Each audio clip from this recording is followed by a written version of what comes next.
push it. There you go.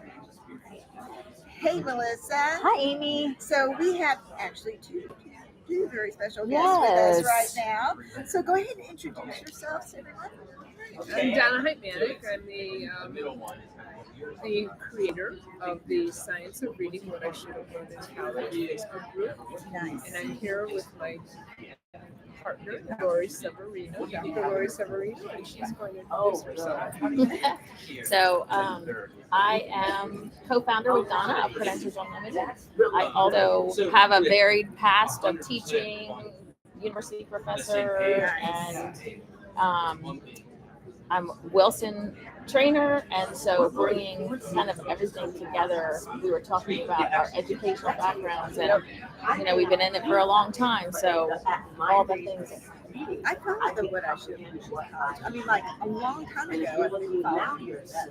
We've been on for 6 years. Yeah. We've been doing it for 6 years, and it's been amazing to see the outreach we've had around the world, over 100 countries, thousands and thousands. We're up to 243,000 members. We have between 40 and 60,000 members on a daily basis, and it just makes me so happy to hear that and see that we're getting so many teachers understanding what the science is about and helping students around the world. It's just been life-changing. So you're talking about that Facebook group. Yeah, correct. What I learned. Tell me again. Science of Reading What I Should Have Learned. Yes, I just learned about this last night. I am not on this group. We talked about this. I'm on all kinds of other weird groups. Why am I on those groups? I'm not on the good group. I don't know why you're not on it. But I'm going to get on it as soon as I get back on my Facebook and join it.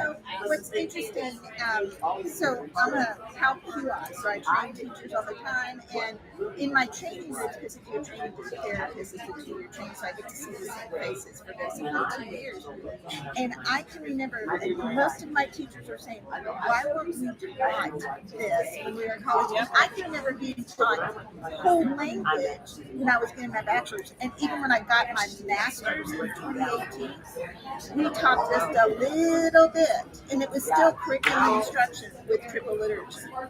We only talked a little bit about dyslexia and structural literacy. Everything else was still, holding. I know, that's still going on today, and that's why we do what we do, right? In our company, Credentials Unlimited, we provide professional development for teachers that is inexpensive, short duration, and it provides a micro-credential, which is a verification and certification that you completed the course successfully. So what kind of coursework do you have? So we have a range of courses. And so it could be, so we have, if you look at our website, credentialsunlimited.com, sorry for the plug.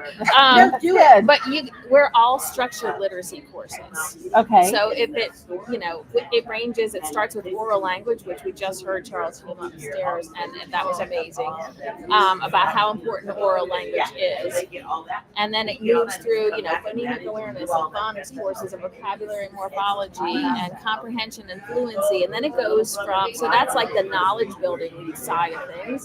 And then on the other side of the wheel are the MTSS processes, right? So leadership, intervention, coaching. So anything that has to do with helping teachers and leaders understand the science, and we verify the courses. So we do a lot of background around the courses that we might credential.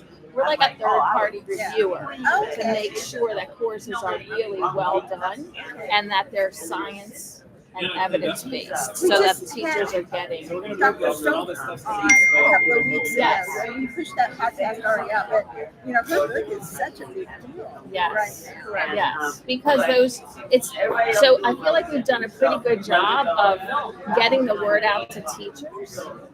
And then we're still not seeing the impact that we want.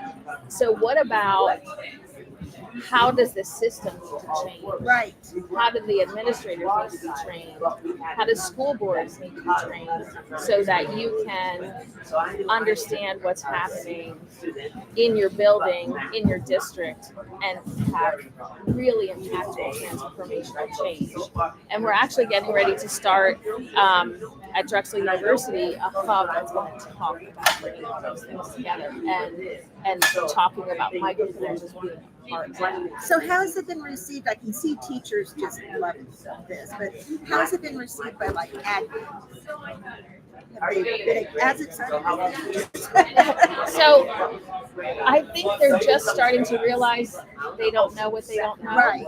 And so that's where we are, right? And now they have to be the building leaders, right? They have to be the ones. So I think the work that Stephanie's doing is amazing because you have to have this system in place for everything to work really well and to get the most bang for your buck for the kids, right? That's what it's all about. What was it that Dr. Stoller said? Intervention isn't sexy. We were like, we're going to make a t-shirt that says intervention isn't sexy. But it is costly up front until you get it under control, but it's much less expensive than a lawsuit. To put it that way. Correct, 100%. So are you trying to target school districts, individual teachers? What is your target market?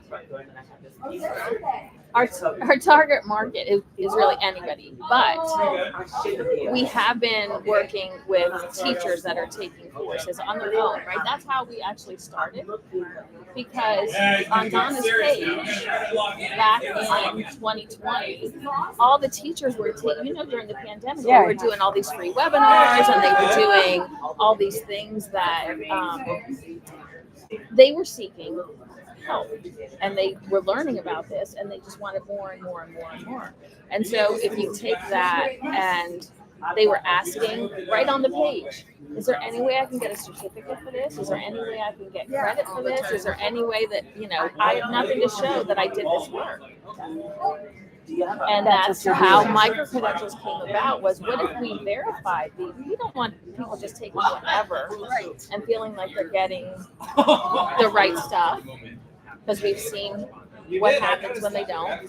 And so we started to review and started to offer the micro-credentials as a way for them to know that they were getting the right information. But also now you have this wonderful digital badge that you can add to your email signature that says, I did this work. But not only that, you have metadata behind your badge that shows you what the course description is, how many hours you spent doing it, all the competencies that were met from taking that course, because we map everything to the IDA standards. So I love that, because one of the reasons we started this podcast was to kind of get we're not going to offer fish oil. And it's kind of the same thing you're doing. We're showing you what's legit that's out there and what you're going to appreciate having this knowledge of. Now, do you, as far as what you're doing with the certifications, do you know if states are recognizing this for CEUs? It's funny you mention that, because this afternoon we are doing a presentation on exactly that topic, what the states are recognizing. There are 31 states in the union, in the nation, that are recognizing micro-credentials anywhere from pre-service teachers through advanced certification. So there's a range of how they're offering it. And honoring that, which is really exciting for us. We do work with one state.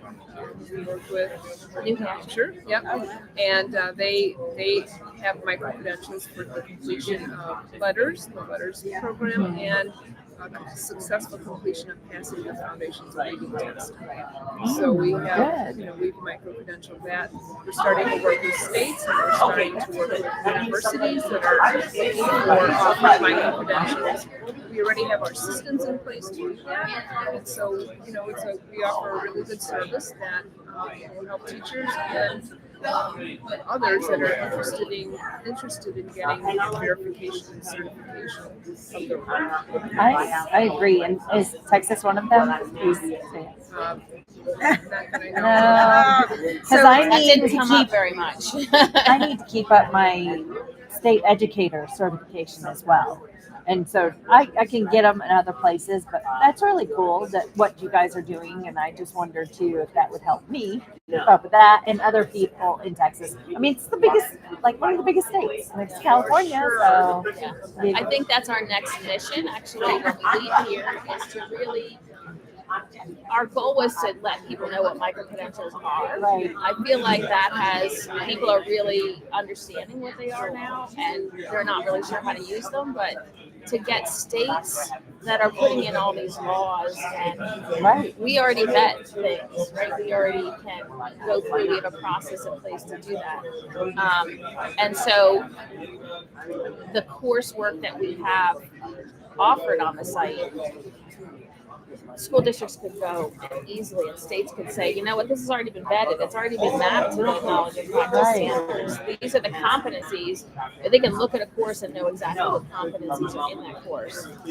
Great way to select professional development, but we really want states to say, okay, for your continuing certification, right? These are great. You shouldn't have to go back and get a master's degree, Right. right? Or pay if you're paying for credits, if that's not necessary, right? Right. Although we Right. know that the credits are great for pay scale raises, all that Right. kind of stuff, but this is really good training, and it's targeted to a specific thing that you want to learn that you can take into practice the next day. Right. Absolutely. This is wonderful. What a great idea. Thank you. I mean, it's coming. It's a service. It's a way of showing that demonstrating that you have advanced training, professional development that's verified, certified. It's a win-win, really, for the teacher, for the district, for the kids. It's really a great way, inexpensive and short duration of courses. I mean, I just think it's a great way to provide that professional development. Can y'all get the website where people can fill out and find out more information? www.credentialsunlimited.com. That's awesome. And y'all, fish oil is good for you. I said the wrong thing. So I'm sitting there going, are you supposed to take fish oil? Thank you so much for doing this with us. Thank you, Amy. And thank you for being Thank patient. you. Thank you. Waiting for everybody. No problem. Thanks for having us. Have a you. great Bye-bye. day. Thank you. See you soon. Bye, y'all. That's so funny. It came out of my mouth. And I was like, almost was going to be like,